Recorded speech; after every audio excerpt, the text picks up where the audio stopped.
ज़ुल्म जी इंतिहा वहशी माण्हुनि जो किरदारु।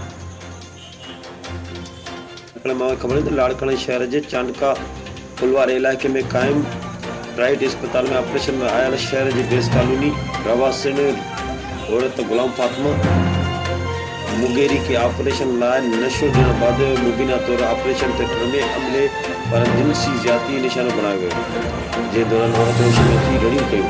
उन ते वारसनि पच अमले खे सख़्त मारकुट कई, जंहिं सबबि अस्पताल में शिफ्ट करण वारी सूरत रखी वई। इतला ते ज़िले जी मुख़्तलिफ़ थाणनि जी पुलिस पची सूरत हाल ते ज़ाब्तो आणे टिनि ॼणनि खे गिरफ़्तार करे औरत खे मेडिकल लाइ चांडका अस्पताल जे हादसा शोबे में आंदो वियो। हक़नि जे हासिलात लाइ ॾिसंदा रहो मुंहिंजी सिंध न्यूज़ चैनल लाड़काना।